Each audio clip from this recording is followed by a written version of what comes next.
தமிழகம் எங்கும் Max Gold cash for your gold. Max Gold நீங்க தங்க மட்டும் இல்லைங்க, பிளாட்டினம், டைமண்ட், சில்வர், ரூபினி எதை வேணாலும் விற்கலாம். உங்களுக்கான பணம் ரொக்கமா கையிலயோ இல்லைன்னா பேங்க் அக்கௌண்ட்லயோ உடனடியாக செலுத்திடுவாங்க. மார்க்கெட் மதிப்பை விட 100 ரூபாய் ஒரு கிராமுக்கு உங்களுக்கு கூடுதலாக கிடைக்கும். தமிழ்நாடு முழுக்க டோர் ஸ்டெப் சர்வீஸும் இவங்க ப்ரொவைட் பண்றாங்க. உங்களுக்கு கோல்ட விற்கணும்னு அதுக்கு ஒரே ஒரு பெஸ்ட் பிளேஸ் மேக்ஸ் கோல்டு தான். கால் 04445454545. வணக்கம். Big topic with Karthik Mayakumar. Tamil Nadu சட்டப்பேரவை நிகழ்வுகளை நீங்க இதுக்கு முன்னாடி பல முறை பார்த்துருப்பீங்க. ஆனா இப்போ நடந்திருக்க பாருங்க நிகழ்வு. பார்லிமெண்ட்டில் காரசார விவாதம்னு சும்மா பேச்சுக்கு சொல்லுவோம்ல, உண்மையான காரசார விவாதமே நம்ம அசம்பிளியில் தான் நடந்திருக்கு. சரியான வார்த்தைகள் ஒவ்வொருத்தரும் பயன்படுத்தினது. டிவிகே வர்சஸ் டிஎம்கேன்னு அந்த வாரம் நீங்கள் பார்க்கணுமே. ஆனால் என்ன, நான் சொல்லி அதை உங்களால் கேட்க மட்டும் தான் முடியும், பார்க்க முடியாது. நேரலை இடைநிறுத்தப்பட்ட விஷயம் இப்போ தமிழ்நாட்டில் பூதாகரமாக வெடிச்சிருக்கா. ஸோ நான் சொல்ல கேளுங்க, அதை இமேஜின் பண்ணுங்க பேரவைக்குள்ளே என்னென்ன நடந்திருக்கும்னு சொல்லிட்டு. செம்ம இன்ட்ரெஸ்டிங்காக இருக்கும். இதை பற்றி தான் முழுக்க பார்க்க போகிற நிகழ்ச்சியில் போகலாம்.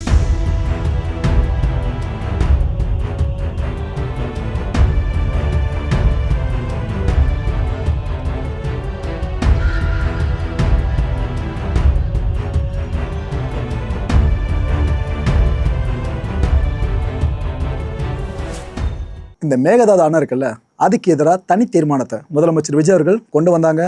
அந்த தீர்மானம் கொண்டு வரப்பட்ட கையோடு ஏகமானதாக நிறைவேற்றவும் பட்டுடுச்சு. எல்லாரும் ஒத்துக்கிட்டாங்க, ஓகேப்பா தமிழ்நாடு சார்ந்து ஒற்றுமையாக இருப்போம், இந்த தீர்மானத்துக்கு ஆதரவு கொடுப்போன்னு. ஆதரவு கொடுத்தாச்சா, முடிஞ்சிருச்சா, லைவில் பார்த்துக்கிட்டே இருக்கும். ஓகே, அடுத்து எப்படின்னா விவாதம் ஆரம்பிக்கும், வேறு லெவலில் போகுதுன்னு வெயிட் பண்ணிட்டு இருக்கோம். சட்டுன்னு பார்த்தா ஒரு கார்டு போட்டாங்க, விவாதம் அப்படின்னு கார்டு மட்டும் இருக்குது. ஆடியோ ஃபுல்லாக கட்டு, விஷுவல் எதுவுமே கிடையாது, உள்ளே இருக்க அசம்பிளி ஷாட் கிடையாது, ஒரு கார்டு மட்டும் பிளேஸாக இருக்குது, அவ்வளோதான். டூரேஷன் பாட்டு போயிட்டே இருக்குது லைவில். ஆனால் கார்டு எடுக்கவே இல்லை, கடைசி வரைக்கும் அப்படியே இருக்குது, எந்த வாய்ஸும் கேட்கவோ இல்லை. புரிஞ்சிருச்சு, ரைட்டு, லைவை கட் பண்ணிட்டாங்க அப்படின்ட்டு. லைவை கட் பண்ண விஷயம் இப்போ கொழுந்து விட்டு எரிஞ்சிக்கிட்டு இருக்கு. எல்லா கட்சிகளும் கேட்க ஆரம்பிச்சிட்டாங்க, ஏங்க நீங்கள் தான் சொன்னீங்க சட்டப்பேரவை நிகழ்வுகளை அப்படியே நாங்கள் லைவாக கொடுப்போன்னு, என்ன கட் பண்ணி வச்சிருக்கீங்க. நீங்கள் எல்லாரும் கேள்வி மேலே கேள்வி கேட்டு தொலைச்சி எடுக்க ஆரம்பிச்சிட்டாங்க தாவேக அரசை. ஆக்சுவலாக அந்த கேள்வி ஒரு பக்கம் போயிட்டு இருக்கல, அதை விடுங்க. அந்த லைவ் சொன்னோம் பார்த்தீங்களா, உள்ளுக்குள்ளே என்ன நடந்துச்சுன்னு சொல்லிட்டு, அந்த விஷயங்களை இப்போ உங்களுக்கு தெளிவாக சொல்கிறேன். நான் ஃபில்டர் பண்ணி ஒரு 7 தரமான சம்பவங்களை எடுத்திருக்கேன். ஒருத்தர் கேட்க அதுக்கு இன்னொருத்தவங்க பதில் சொல்கிறது, டிவிக்கு சைடில் பதில் சொல்ல டிஎம்கே சைடில் கேட்கன்னு அப்படி போயிட்டு இருந்துச்சு. 7 காரசாரமான தரமான விவாதங்களை தான் இப்போ நம்ம ஃபுல்லாக பார்க்க போகிறோம். இதில் திமுக ப்ளஸ் அதிமுக வர்சஸ் டிவிகே. இதில் காங்கிரஸ் இருக்குல்ல, அவங்க ஒரு கேமியோ பண்ணியிருக்காங்க. ஒரு நம்பரை தப்பாக சொல்லிட்டு கடைசியில் தங்கம் தென்னரசு இருக்கார்ல, அவரு ட்ரிகர் ஆகிட்டு நாங்கள் அப்படின்னு கேட்க அப்புறம் அவங்க மன்னிப்பு கேட்டு இது போல் நடந்திருக்குல்ல.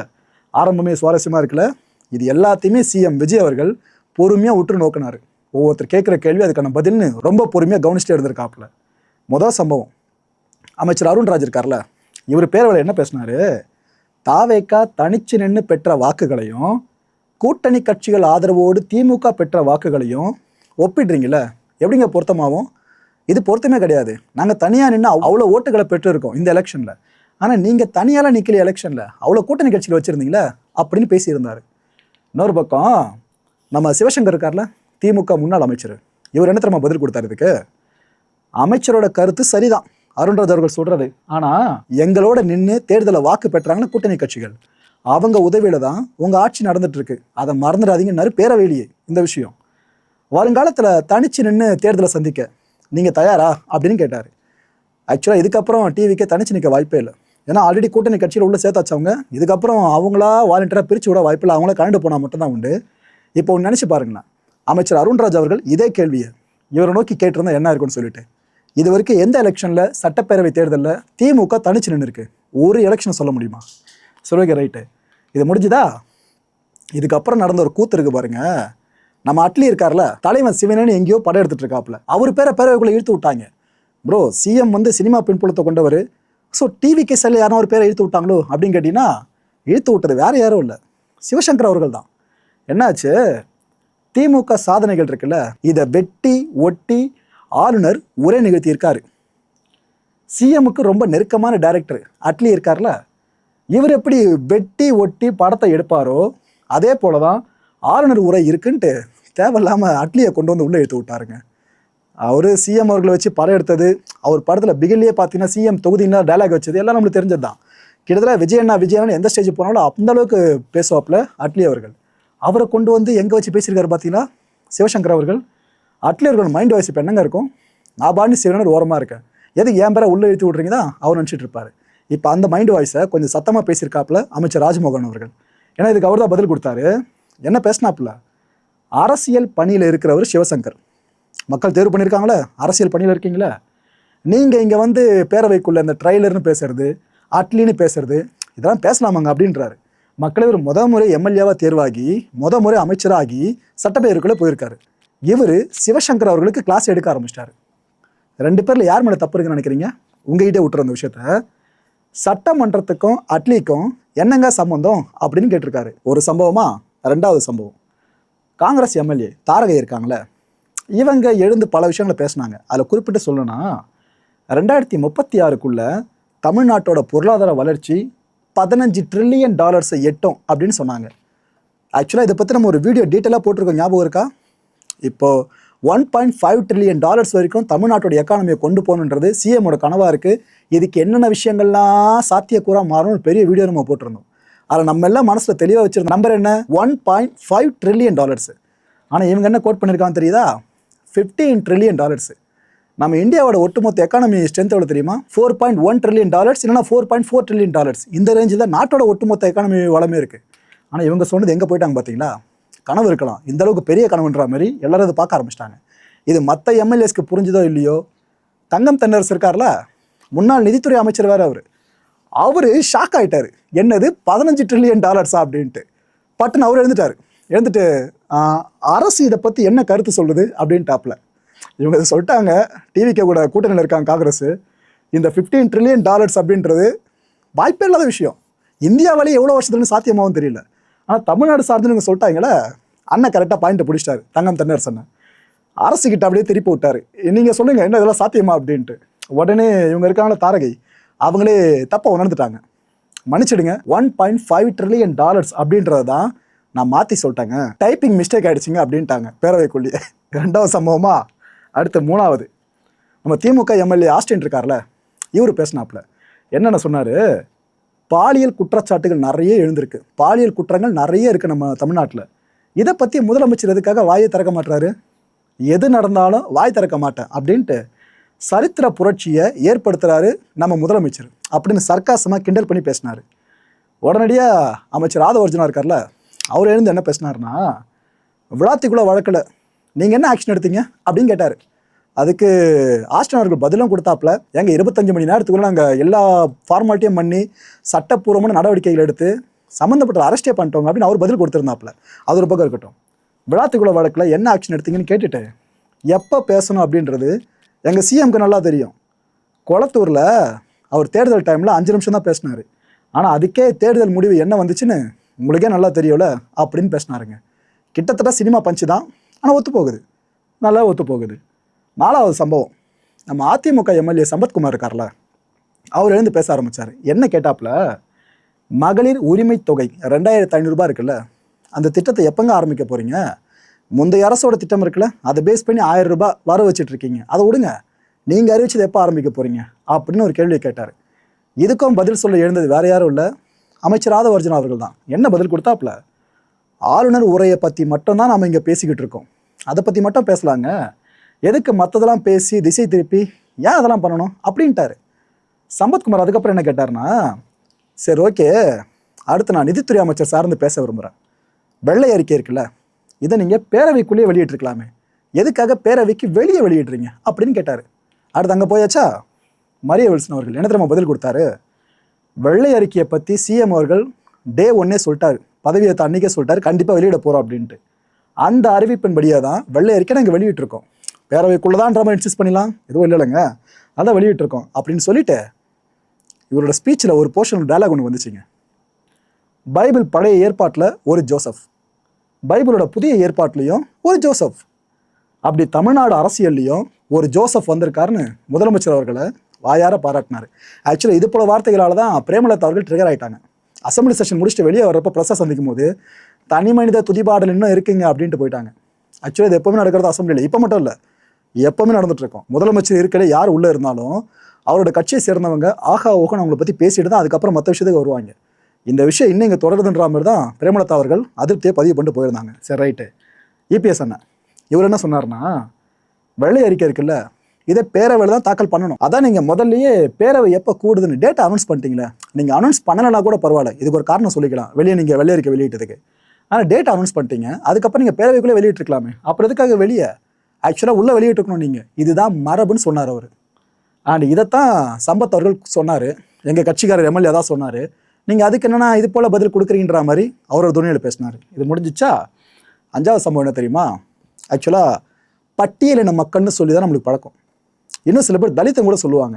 ஆனால் அந்த வார்த்தையை மாற்றி பல பேரும் பட்டியலினம் தான் சொல்லிக்கிட்டு இருக்காங்க.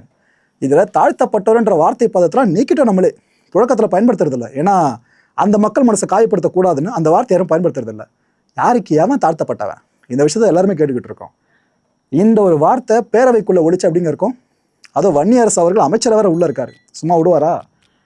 அதிமுகவோட அரூர் எம்எல்ஏ இருக்கார்ல, இவர் ஒரு விஷயத்தை பற்றி பேசிட்டே இருக்கும்போது தாழ்த்தப்பட்டோர்ன்ற வார்த்தையை பயன்படுத்திட்டாருங்க. உடனடியாக அமைச்சர் வன்னியரசு இருக்கார்ல, அவர் இருந்து இதை அப்ஜெக்ட் பண்ணிட்டாரு. இல்லைங்க, அந்த வார்த்தையில் யூஸ் பண்ணக்கூடாதுங்க அப்படின்ட்டாரு. நல்ல விஷயம், நல்ல அப்ஜெக்ஷன். இதை நம்ம மனப்பூர்வமாக ஆமோதிப்போம் மக்களே. ரைட்டு. 6வது சம்பவம், 2 இஸ்லாமியர்கள் மத்தியில் நடந்திருக்க ஒரு வாதம்னு சொல்ல முடியாது, ஒரு ஏற்புன்னு சொல்லிக்கலாம், கோரிக்கை ஏற்புன்னு சொல்லிக்கலாம். ஜவாஹிருல்லா இருக்கார்ல, இவர் என்ன கேட்டாருன்னா, பக்ரீத் டைமில் அதான் நடந்து முடிஞ்ச பக்ரீத் பண்டிகை இருக்குல்ல, அந்த டைமில் விலங்கை பலியிடக்கூடாது அப்படின்னு கோர்ட்டு தீர்ப்பை வழங்குச்சிங்க. அதை ஃபுல்லாக பார்க்குறதுக்கு டீம்லாம் ஃபார்ம் பண்ணி நிறைய விஷயங்கள் பண்ணாங்க. இப்போ ஓகே, இங்கே வந்திருக்கு, எதிர்காலத்தில் கோயில்கள்லையும் பலியிடக்கூடாது அப்படின்னு பிரச்சனை வந்துடக்கூடாதுல்ல, அதுக்காக சொல்கிறேன் பார்த்துங்க அப்படின்னாரு. எங்கே சுற்றி எங்கே வராரு தெரியுதா? இது ஓகே, இதுலேயும் கவனம் செலுத்தினா நல்லா இருக்குங்க அப்படின்னு சொல்லிட்டு இந்த வக்ஃபு வாரிய திருத்த சட்டம் இருக்குல்ல, இதில் அரசோட நிலைப்பாடு என்னவா இருக்குன்ற மாதிரியே கொஸ்டின் ரைஸ் பண்ணார். இதுக்கு பதில் கொடுக்க எழுந்தவர் அமைச்சர் ஷாஜகான் அவர்கள். இவர் என்ன சொன்னார், வக்ஃபு வாரிய திருத்த சட்டம் இருக்குல்ல, இதை இந்த அரசு எதிர்க்கும், இதுதான் எங்களோட முழுமையான நிலைப்பாடு. அதற்கான சட்ட போராட்டம் இருக்குல்ல, அதை நாங்கள் தொடர்ந்து மேற்கொள்வோம்னு சொல்லியிருக்காரு. இந்த சம்பவ பட்டியலில் 7வது கடைசி சம்பவம் என்ன தெரியுமா? தேசிய கீதம், தமிழ்த்தாய் வாழ்த்து, அந்த இஷ்யூ தான். என்னன்னா, சபாநாயகர் பிரபாகர் இருக்கார்ல, அவர் தெளிவாக கன்வே பண்ணிட்டார் பேரவையில், தமிழ்த்தாய் வாழ்த்துக்கு பிற்பாடு தான் தேசிய கீதம் பாடப்படும். இதில் நீங்கள் எந்த அளவுக்கு உறுதியோடு இருக்கீங்களோ அதை விட உறுதியாக நாங்கள் இருக்கோங்க அப்படின்ட்டார். அமைச்சர் செங்கோட்டையன் என்ன சொன்னார், தேசிய கீதம் 2 முறை ஒழிச்சதில் என்னங்க தப்பு இருக்குது அப்படின்னு கேட்குறாரு. இன்ஃபேக்ட் சோஷியல் மீடியாவில் போனீங்கன்னா பல நெட்டிசன்ஸ் கூட என்ன தெரியுமா இதில் வாதம் பண்ணுறாங்க, ஏங்க இந்தியாவோட தேசிய கீதம் தானே பாடினாங்க, பாகிஸ்தான் தான் பாடினாங்க, எதுக்கு எல்லாம் இவ்வளோ பெரிய பஞ்சாயத்து பண்ணுறீங்கன்னு அப்படி கேட்க ஆரம்பிச்சிட்டாங்க. இந்த இஷ்யூ சோஷியல் மீடியாவுக்கு தாக்கத்தை பெருசாக ஏற்படுத்திருச்சா?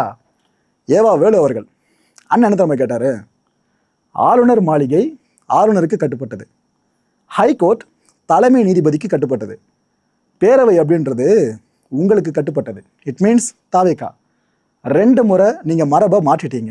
மத்திய அரசு கேட்குது, சர்க்குலரில் சொல்கிறாங்கன்னு சொல்லி மாற்றிட்டீங்க.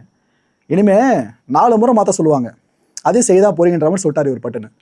இதுக்கப்புறம் அமைச்சர் ஆதவர்ஜனா இருக்கார்ல, அவர் என்ன சொன்னார், அரசு நிகழ்ச்சிகளில் முதல்ல தமிழ்த்தாய் வாழ்த்து தான். அறிஞர் அண்ணாவோட மாநில கொள்கை இருக்குல்ல, இதில் தான் சிஎம் விஜய் அவர்கள் ரொம்ப உறுதியோடு இருக்காங்க. உங்களோட கொள்கையும் சரி, எங்களோட கொள்கையும் சரி, அண்ணாவோட கொள்கை தான். அதனால் நீங்கள் எதுவுமே நினைக்க வேணாம், கண்டிப்பாக என்ன பண்ணணுமோ நாங்கள் சரியாக பண்ணுவோன்ற துணியில் அமைச்சர் ஆதவ் அவர்கள் பேசி முடிச்சிருக்காங்க. திமுக வர்சஸ் தாவேகான்னு இவ்வளோ தூரம் காரசார விவாதம் சட்டப்பேரவைக்குள்ள ஓடிக்கிட்டு இருக்கா. எனக்கு என்ன மன வருத்தம்னா, இதெல்லாம் மக்களால் பார்க்க முடியாமல் போயிடுச்சுல, அந்த ஒரு மன வருத்தம் தான்.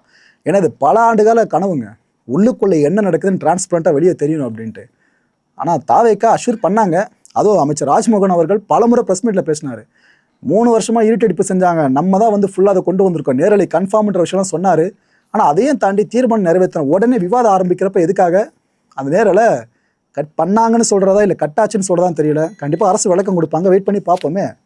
இந்த காரசார விவாதம் நடந்துச்சுங்க திமுக வர்சஸ் தாவேகான்னு.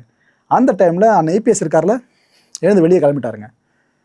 திடீர்னு புறப்பட்டு கிளம்பிட்டாப்புல, என்ன எதுன்னு தெரியல. கூட்டம் முடிகிற டைம் தான் ஆக்சுவலாக, ஓகேவா, கிளம்பிட்டாப்புல. மக்கள் இந்த கான்டென்ட் பொறுத்தவரை மனசில் ஒரே ஒரு வினா இருக்க, முடிஞ்ச அதுக்கான பதில்கள் கீழே கமெண்ட் செக்ஷனில் கமெண்ட் லீவ் பண்ணுங்க. இதுக்கு முன்னாடி தமிழ்நாட்டை ஆண்ட கட்சி திமுக, இப்போ ஆண்டுகிட்டு இருக்க கட்சி தாவேகா. இந்த 2 தரப்பு சார்ந்து பேரவைக்குள்ள அவ்வளோ பெரிய விவாதம் ஓடிட்டு இருந்திருக்கு. இதை தமிழ்நாட்டு இதுக்கு முன்னாடி ஆண்ட கட்சியோட முக்கியமான தலையான இபிஎஸ் அவர்கள் அமர்ந்து பார்த்துட்டு இருந்தாரா? அதுக்கப்புறம் திடுதிப்புன்னு கிளம்பி போயிட்டார்ல, அவர் மனசில் என்ன ஓடிட்டு இருந்திருக்கும்னு நினைக்கிறீங்க? அடுத்த நிகழ்ச்சியை சந்திக்கலாம். நன்றி, வணக்கம். தமிழகம் எங்கும் Max Gold, cash for your gold. Max Gold நீங்க தங்க மட்டும் இல்லைங்க, பிளாட்டினம், டைமண்ட், சில்வர், ரூபினி எதை வேணாலும் விற்கலாம். உங்களுக்கான பணம் ரொக்கமா கையிலயோ இல்லைன்னா பேங்க் அக்கௌண்ட்லயோ உடனடியாக செலுத்திடுவாங்க. மார்க்கெட் மதிப்பை விட 100 ரூபாய் ஒரு கிராமுக்கு உங்களுக்கு கூடுதலா கிடைக்கும். தமிழ்நாடு முழுக்க டோர் ஸ்டெப் சர்வீஸை இவங்க ப்ரொவைட் பண்றாங்க. உங்களுக்கு கோல்ட விற்கணும்னா அதுக்கு ஒரே ஒரு பெஸ்ட் பிளேஸ் மேக்ஸ் கோல்டு தான். கால் 04445454545. என் அன்பார்ந்த மாயம் ஸ்டுடியோஸ் நேயர்களே, மாயம் பக்தின்னு ஆன்மீகத்துக்காக பிரத்யேகமா ஒரு சேனலை கொண்டு வந்திருக்கோம். மறக்காம சப்ஸ்கிரைப் பண்ணி அந்த சேனலுக்கு உங்களோட ஆதரவை மனப்பூர்வமா தெரிவிங்க. வணக்கம் மாயம் ஸ்டுடியோஸ் நண்பர்களே. மாயம் ட்ரெண்ட்ஸ் அப்படின்ற ஒரு புதிய ஃபேஸ்புக் பேஜை ஓப்பன் பண்ணியிருக்கோம். நீங்கள் யூடியூப்ல பார்த்துட்டு இருக்கீங்களா நம்மளோட கான்டென்ட்ஸ்லாம், இதெல்லாம் விட ஒரு படி மேலே ரொம்ப கிறிஸ்பாகவும் ரொம்ப சூப்பராகவும் நிறைய கான்டென்ட்ஸ் உங்களுக்கு இந்த பேஜில் காத்துட்டு இருக்குங்க. ஸோ உடனடியாக ஃபேஸ்புக் பிளாட்ஃபார்ம் போங்க, மாயம் ட்ரெண்ட்ஸ்னு டைப் பண்ணி சர்ச் பண்ணி நம்ம பேஜை ஃபாலோ பண்ணுங்க. அப்படியே நம்ம சேனலையும் நீங்கள் சப்ஸ்கிரைப் பண்ணிட்டீங்க அப்படின்னா இன்னும் நிறைய புது கான்டென்ட்ஸை உங்களுக்காக ப்ரொடியூஸ் பண்ணி கொடுத்துக்கிட்டே இருப்பாங்க. நீங்கள் பண்ணுற ஒவ்வொரு சப்ஸ்கிரிப்ஷனும் எங்களுக்கு பெரிய மோட்டிவேஷனாக அமையும்.